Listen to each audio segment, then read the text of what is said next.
Так, мы сегодня пришли в стационар проведать кошечку Плюшу. У Плюши на носу вылезла язва, подозрение на кальцивироз. Срочно Плюшу доставили в стационар, чтобы проверить, действительно есть кальцивироз или нет. Здравствуйте, друзья! Сегодня я обращаюсь к вам за помощью для спасенных якутских кошек. Да, для спасенных, но заболевших в Питере. Да, они также болеют и даже чаще, чем собаки. И деваться некуда. И лечим, и оперируем, своих не бросаем. Хотя очень тяжело финансово, и руки опускаются. Тяжело содержать, тяжело пристраивать, когда они пристраиваются штучно, а спасаешь десятками. И замкнутый круг. Уже не спасаем, как раньше. Уже многим не повезет быть спасенными. Но есть ответственность за тех, кого надо довести до конца, вылечить и пристроить. Хорошо, что есть клиника, которая делает скидки на часть услуг и стационар по щадящим ценам.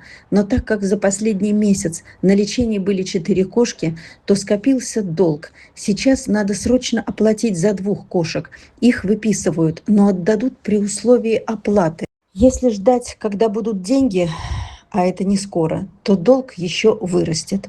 Лучше кошек забрать сейчас и срочно, пока долг в клинике за операцию удаление молочных желез и гистологию, и у другой кошки, которую полгода не могли вылечить, в том числе в Якутске, и только попав в хорошую постоянную нашу клинику и хирургу, смогли и ампутировать с некрозом уже хвост, подрезать веки, из-за которых были проблемы со здоровьем, и кальцивироз не проходил. Все наложилось одно на другое. И только теперь кошки оживают.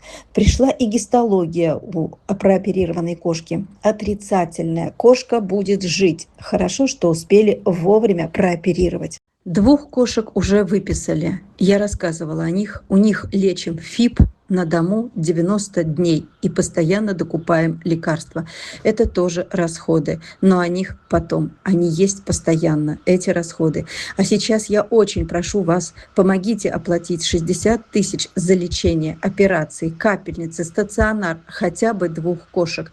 Без вас не справлюсь. И выписывать надо срочно, срочно забирать, иначе долг только вырастет. Я вас очень-очень прошу. Это крик души, пожалуйста.